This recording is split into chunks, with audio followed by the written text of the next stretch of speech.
తెలుగు రాష్ట్రాల్లో వర్షాల తీవ్రత కావచ్చు, వర్షాల యొక్క విస్తీర్ణత కావచ్చు బాగా ఎక్కువయ్యే సూచనలు కూడా మనకు కనిపిస్తోందండి. సాయంకాలం సమయం, రాత్రి సమయం, అర్ధరాత్రి సమయంలో మోస్తరు నుంచి భారీ వర్షాలనే ఉంటుంది. మొత్తం మన తెలుగు రాష్ట్రాల వ్యాప్తంగా మరొక్కసారి కూడా మనం వర్షాలు చూసే అవకాశాలు కనిపిస్తుంది. సబ్స్క్రైబ్ బటన్ మీద క్లిక్ చేస్తే ఈ ఛానల్కి మీరు సబ్స్క్రైబ్ అవుతారండి. అలానే పక్కనే ఉన్న నోటిఫికేషన్ బెల్ ఐకాన్ని మీరు క్లిక్ చేస్తే ఎప్పటికప్పుడు నా వీడియోస్ మీకు అందుతాయండి. తెలుగు ప్రేక్షకులకు అలానే రైతు సోదరులకు నమస్కారాలు. నేను మీ ఆంధ్రప్రదేశ్ వెదర్ మ్యాన్ సాయి ప్రణీత్ని మాట్లాడుతున్నాను. ఈ వీడియోలో మనము ఆంధ్ర అలానే తెలంగాణ రాష్ట్రాల యొక్క ప్రస్తుత వాతావరణ పరిస్థితి, అలానే రానున్న రోజుల్లో వర్షాలు ఏ విధంగా ఉంటుంది, ఏ ఏ ప్రాంతాల్లో మనకు భారీ వర్షాలు పడే అవకాశాలు ఉన్నాయి అన్న విషయం గురించి మనం మాట్లాడుకుంటామండి. ముఖ్యంగా ఏంటంటే మనకు రాగల రోజుల్లో ఏ ఏ ప్రాంతాల్లో వర్షాలు ఉంటుంది, అలానే ప్రస్తుతానికి కొనసాగుతున్న అల్పపీడనం వచ్చేసి ఏ ఏ ప్రాంతాల మీదుగా ప్రభావం చూపే అవకాశాలు కనిపిస్తున్నాయి. గత 24 గంటలు తీసుకుంటే ఆంధ్రాలోను అటు తెలంగాణలోను రెండు తెలుగు రాష్ట్రాల్లోనూ విస్తారంగా మనకు భారీ నుంచి అతి భారీ వర్షాలు అనేవి నమోదైంది. కానీ రాగల 24 గంటలు ఏ విధంగా ఉంటుంది అన్న దాని గురించి మనం చూద్దాం. గతంలో చెప్పిన విధంగానే ఎగ్జాక్ట్గా మనకు వాతావరణ పరిస్థితి అనేది ప్రస్తుతానికైతే నమోదైంది. రాగల రోజుల్లో ఒకసారి మనం ఇప్పుడు చూస్తామండి. ఇక్కడ మనము ప్రస్తుత వాతావరణ పరిస్థితిని గమనిస్తే బంగాళాఖాతంలో అల్పపీడన ప్రాంతం వచ్చేసి మన రాష్ట్రానికి చాలా దగ్గరగా నమోదవుతుంది. అంటే చూసినామంటే ఈ ప్రాంతంలో కేంద్రీకృతమైంది. రాగల 24 గంటల్లో ఇది మధ్య ఆంధ్రలో ప్రవేశించి దక్షిణ తెలంగాణ మీదుగా ఇలా స్ట్రైట్గా వెళ్ళే అవకాశాలు అయితే కనిపిస్తుంది. ఎలాంటి ఒక మలుపు లేకుండా, ఎలాంటి డీవియేషన్ లేకుండా నేరుగా మన తెలుగు రాష్ట్రాల్లోకి అంటే లోపలికి వెళ్ళే సూచనలు కనిపిస్తున్నాయి. దాని వలన రెండు తెలుగు రాష్ట్రాల్లో వర్షాల తీవ్రత కావచ్చు, వర్షాల యొక్క విస్తీర్ణత కావచ్చు బాగా ఎక్కువయ్యే సూచనలు కూడా మనకు కనిపిస్తోందండి.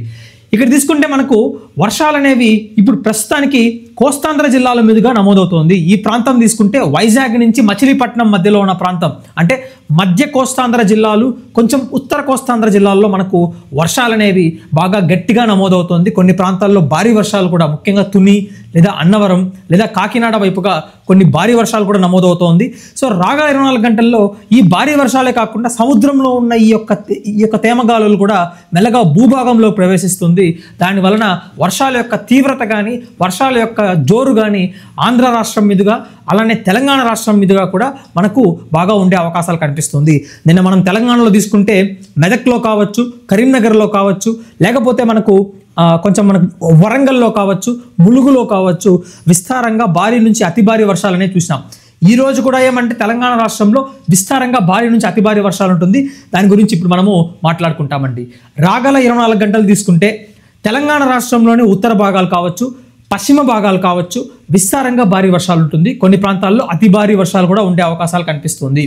రాగల 24 గంటల్లో మనకు మెదక్ కావచ్చు, దాంతోపాటుగా కామారెడ్డి, అలానే వచ్చేసి సంగారెడ్డి, దాంతోపాటుగా మనకు వికారాబాద్, అలానే జోగులాంబ గద్వాల్ జిల్లా, నారాయణపేట జిల్లా, అలానే మనకు మహబూబ్ నగర్ జిల్లాల్లో విస్తారంగా భారీ వర్షాలు, కొన్ని ప్రాంతాల్లో అతి భారీ వర్షాలు, అలానే జగిత్యాల, సిద్దిపేట, సిరిసిల్ల, జనగామ ఇలాంటి ప్రాంతాల్లో కూడా మనం విస్తారంగా భారీ వర్షాలు చూసే అవకాశాలు కనిపిస్తున్నాయి. ఉత్తర తెలంగాణ జిల్లాల్లో కూడా కొన్ని ప్రాంతాల్లో భారీ వర్షాలు ఉంటుంది. ఆదిలాబాద్, కుమరంభీం, ఆసిఫాబాద్ జిల్లా, మంచిర్యాల, పెద్దపల్లి, ములుగు, అలానే వచ్చేసి జయశంకర్ భూపాలపల్లి, దాంతోపాటుగా వచ్చేసి భద్రాద్రి కొత్తగూడెం, ఈ మొత్తం ఇక్కడ ఉన్న అన్ని ప్రాంతాల్లో మనము భారీ వర్షాలు అనేవి చూసే అవకాశాలు కనిపిస్తుంది. అంటే హైదరాబాద్కి చుట్టుపక్కల ఉన్న ప్రాంతాలన్నింటిలో భారీ వర్షాలు ఉంటుంది. హైదరాబాద్ నగరం వాతావరణ పరిస్థితికి వస్తే ఈరోజు సాయంకాలం సమయం, రాత్రి సమయం, అర్ధరాత్రి సమయంలో మోస్తరు నుంచి భారీ వర్షాలు అనేవి ఉంటుంది. అక్కడక్కడ మనకు భారీ వర్షాలు కూడా నమోదయ్యే అవకాశాలు హైదరాబాద్ నగరంలో ఈరోజు పరిస్థితి ఉండే అవకాశాలు అయితే ఉన్నాయండి. దాంతోపాటుగా వచ్చేసి మనకు దక్షిణ తెలంగాణ జిల్లాలు అంటే నల్గొండ కావచ్చు, నాగర్ కర్నూలు కావచ్చు, సూర్యాపేట కావచ్చు, ఖమ్మం కావచ్చు, దాంతోపాటుగా వచ్చేసి మహబూబాబాద్ జిల్లా కావచ్చు, యాదాద్రి భువనగిరి జిల్లా కావచ్చు, ఈ జిల్లాల్లో వచ్చేసి ప్రత్యేకించి మోస్తరు నుంచి భారీ వర్షాలు హైదరాబాద్ తరహా ఉండే అవకాశాలు అయితే కనిపిస్తున్నాయండి. ఇది తెలంగాణ రాష్ట్రంలో రాగల 24 గంటల యొక్క వాతావరణ పరిస్థితి. మరి మన రాష్ట్రమైన ఆంధ్ర రాష్ట్రంలో ఎలాంటి వాతావరణ పరిస్థితి ఉంటుంది అన్న దాని గురించి చూస్తే మనకు ఈరోజు అంటే కర్నూలు కావచ్చు, నంద్యాలలో కావచ్చు మోస్తరు నుంచి భారీ వర్షాలు అక్కడక్కడ నమోదయ్యే అవకాశాలు అయితే ఈరోజు కనిపిస్తుంది. ఈరోజు కావచ్చు, రేపు ఉదయం కావచ్చు. దాంతోపాటుగా వచ్చేసి ప్రకాశం జిల్లాలోని కొన్ని భాగాలు, పల్నాడు, గుంటూరు, బాపట్ల, దాంతోపాటుగా కృష్ణా, ఎన్టీఆర్, అలానే వచ్చేసి ఏమంటే ఏలూరు జిల్లా కావచ్చు, పశ్చిమ గోదావరి, తూర్పు గోదావరి, అనకాపల్లి, కాకినాడ, దాంతోపాటుగా వైజాగ్, విజయనగరం, శ్రీకాకుళం, పార్వతీపురం మన్యం, అల్లూరు సీతారామరాజు ఈ మొత్తం మనకేమంటే ఈ బెల్ట్ అంతా ఈ నైరుతి ఋతుపవనాల బెల్ట్ అంతా మనకు విస్తారంగా భారీ వర్షాలు ఉండే అవకాశాలు అయితే కనిపిస్తుంది. కొన్ని ప్రాంతాల్లో భారీ వర్షాలు, చాలా ప్రాంతాల్లో తేలికపాటి నుంచి మోస్తరు వర్షాలు అయితే ఈ ప్రాంతం అంతా ఉండే అవకాశాలు అయితే కనిపిస్తుంది రాగల 24 గంటల్లో. అలానే వచ్చేసి ఏమంటే ఆంధ్రాలో దక్షిణ భాగాలు తీసుకుంటే అంటే అనంతపురం కావచ్చు, సత్యసాయి కావచ్చు, వైఎస్ఆర్ కడప జిల్లా కావచ్చు, దాంతోపాటుగా వచ్చేసి నెల్లూరు జిల్లా కావచ్చు, తిరుపతి జిల్లా కావచ్చు, చిత్తూరు జిల్లా అంటే దక్షిణ ఆంధ్రప్రదేశ్లో వచ్చేసి తేలికపాటి నుంచి మోస్తరు వర్షాలు ఉంటుంది. సాయంకాలం సమయంలో అక్కడక్కడ మనకు తేలికపాటి నుంచి మోస్తరు వర్షాలు, కొన్ని చోట్లలో కొద్దిసేపటి భారీ వర్షాలు కూడా ఉండే అవకాశాలు అయితే మనకు దక్షిణ ఆంధ్రప్రదేశ్లో కనిపిస్తుందండి.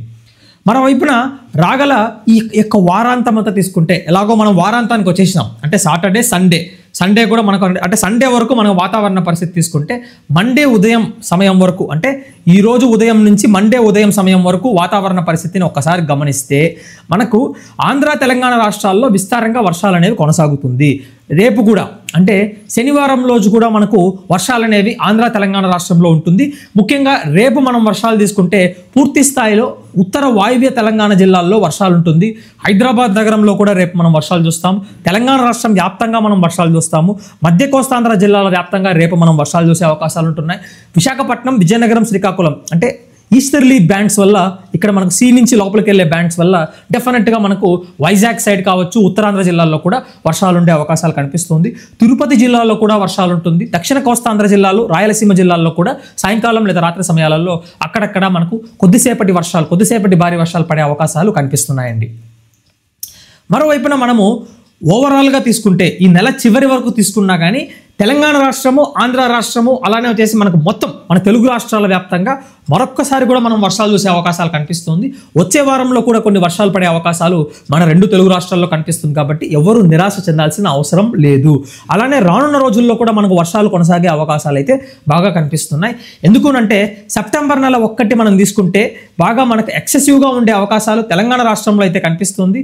సాధారణం కంటే ఎక్కువగా కొంచెం ఆంధ్ర రాష్ట్రంలో కనిపిస్తుంది. సాధారణం కంటే తక్కువగా మనకు వైజాగ్ సైడ్ కావచ్చు, గోదావరి జిల్లాలో అయితే కనిపిస్తుంది. అంటే ఈ బెల్ట్ అంతా కొంచెం సప్రెషన్గా ఉండే అవకాశాలు కనిపిస్తుంది. తెలంగాణ రాష్ట్రం అంతా మనకు కొంచెం సాధారణం కంటే ఎక్కువగా కనిపిస్తుంది. ఆంధ్ర రాష్ట్రంలో ముఖ్యంగా రాయలసీమ జిల్లాల్లో సాధారణం కంటే ఎక్కువగా ఉండే సూచనలు అయితే రాగల రోజుల్లో కనిపిస్తుంది. ఇంతకాలంగా రాయలసీమ కొంచెం తక్కువలో ఉంది. ఇంకా రానున్న రోజుల్లో రాయలసీమలో కొంచెం ఎక్కువయ్యే అవకాశాలు కూడా వర్షాలు కనిపిస్తున్నాయి. సో మొత్తం మీద మనం చూస్తే ఈరోజు వాతావరణ పరిస్థితిలో మనకు భిన్నమైన మార్పులు కనిపిస్తున్నాయి. కోస్తాంధ్ర జిల్లాలు కావచ్చు, అలానే తెలంగాణ రాష్ట్రంలో అయితే విస్తారంగా వర్షాలు ఉంటుంది. Point number 1. దాంతోపాటుగా వచ్చేసి ఈ వారాంతంలో కూడా మనకు వర్షాలు ఉంటుంది. వచ్చే వారం కూడా మనకు వర్షాలు కొనసాగే అవకాశాలు అయితే కనిపిస్తున్నాయి. దాంతోపాటుగా ఏమంటే ఇంతకాలంగా రాయలసీమ జిల్లాల్లో సాధారణం కంటే తక్కువగా నమోదైనా కానీ రాగల రోజుల్లో పడే వర్షాల వల్ల రాయలసీమలో సాధారణం కంటే ఎక్కువగా మనకు వర్షాలు ఉండే సూచనలు కూడా రాగల రోజుల్లో కనిపిస్తున్నాయి. ఈ 3 విషయాలను తీసుకొని ఈ వీడియోని సమాప్తం చేస్తున్నాను. Thanks for watching this video అండి.